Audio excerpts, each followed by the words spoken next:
मित्रों, भाइयों बहनों, आज मल्टीपल स्क्लेरोसिस पे चर्चा करूंगा। मल्टीपल स्क्लेरोसिस MS रोग कहते हैं इसको।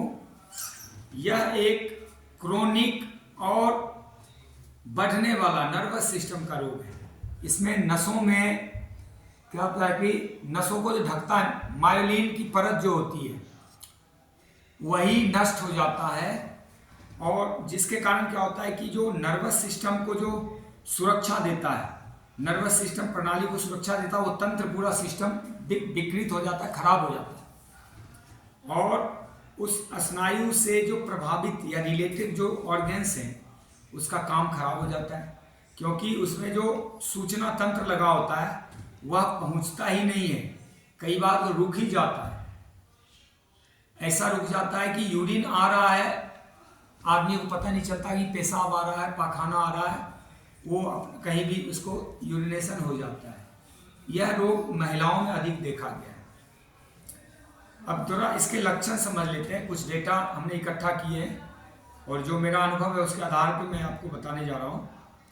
इसके लक्षण विभिन्न रोगियों में विभिन्न प्रकार के होते हैं, कई टाइप के होते हैं, वेरियस टाइप्स। पहले कभी तेज लक्षण दिखाई देता है जो एक सप्ताह या 1-2 महीनों या कुछ वर्षों के लिए भी विलुप्त हो जाता है, होता ही नहीं। और लेकिन एक बात है, इसका दोबारा जो है अटैक कभी भी हो सकता है या जीवन भर नहीं भी हो सकता है। ये तो जीवन जो है वो परिवर्तनशील है। कई बार हम आहार चेंज कर लेते हैं, उससे कुछ समस्या ठीक हो जाती है। कई बार आहार खराब कर लेते हैं, उससे कुछ समस्या हो जाती है। तो आरंभ में बहुत अधिक जो है इसमें थकावट होती है। आप किसी को, आपके जानकारी में किसी को ऐसा हो तो आप मिलान कर लेना। अगर लक्षण वही प्रकट हो रहे हैं तो बेशक ये मल्टीपल स्क्लेरोसिस है। तो इसमें क्या होता है कि बहुत अधिक थकावट होती है, बैलेंस बिगड़ जाता है, चलने का बैठने का संतुलन नहीं रहता, तालमेल कोऑर्डिनेशन खराब हो जाता है, कम हो जाता है, हाथ पैरों में कमजोरी होती है, सुन्न हो जाता है, और इसमें जो इच्छाएं हैं ये सब बहुत कम हो जाती है। आंखों की समस्या होती है, बोलने में दिक्कत होती है, पेशाब पखाने पे नियंत्रण खो देता है पेशेंट। एक या एक से अधिक लक्षण नर्वस सिस्टम की कमजोरी के अनुरूप होता है। ये एक तरह से स्नायु की कमजोरी कह लो आप। अच्छा, इसके कारण थोड़ा समझ लेते हैं। जो डेटा है वो बता रहा है कि शरीर में असंतुलित आहार विहार हो जाता है, जो खाना पीना है वो बिल्कुल इम्बैलेंस्ड रहता है, और जो टॉक्सिन्स हैं, जो गंदगी है शरीर में, विष है, वो डिपॉजिट हो जाता है, इकट्ठा हो जाता है। कई एक्यूट डिजीज हो जाते हैं, ये भी इसके कारण है। बार बार एक्यूट डिजीज मतलब होता है बुखार, दस्त, उल्टी, जुकाम, सर्दी, खांसी, पैर दर्द, कमर दर्द, सर दर्द, ये सब होते रहना। और मेंटली तनाव, मानसिक मेंटली टेंशन, ये बहुत इंपॉर्टेंट है। आजकल मानसिक तनाव से बहुत सारे रोग हो रहे हैं।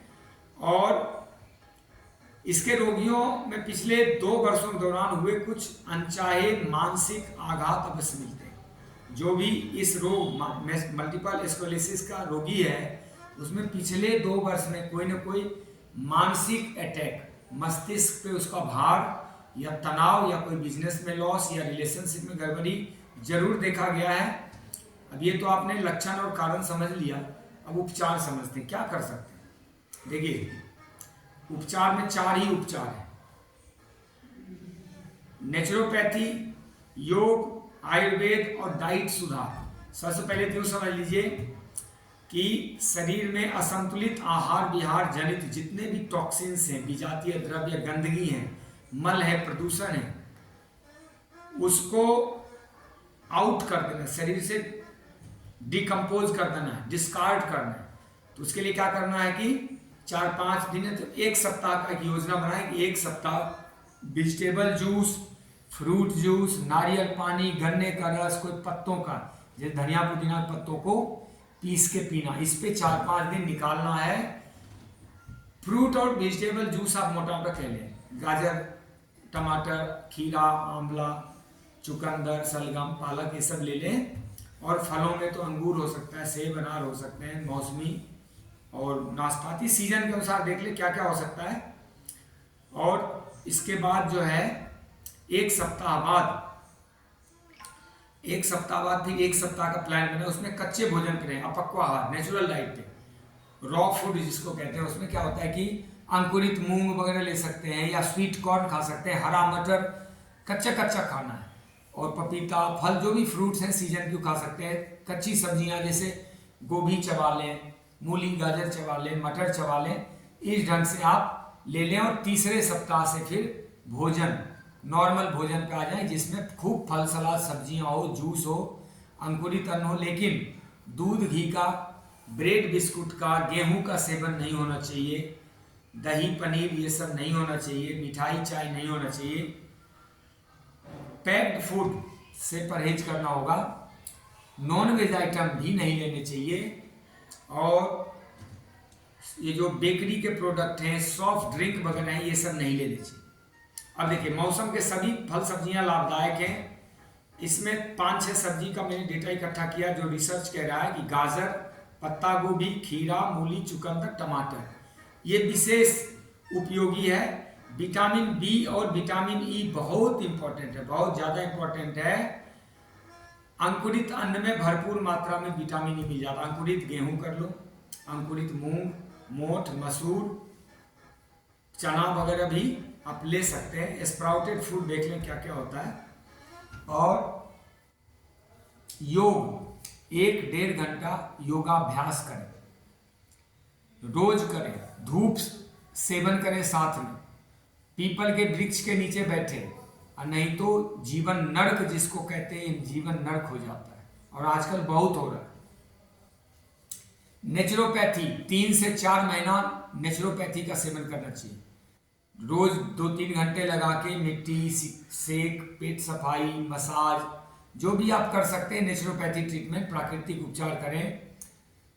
आहार बता दिया, योग बता दिए। योग में प्राणायाम, खासकर भ्रस्त्रिका, नाड़ी शोधन प्राणायाम, कपालभाति, अनुलोम विलोम, उद्गीत उज्जाई प्राणायाम, जीवनी प्राणायाम, और ये जो इसको कहते हैं ये शीतली शीतकारी प्राणायाम, ये भी बहुत अच्छा रहता है, बहुत अद्भुत है।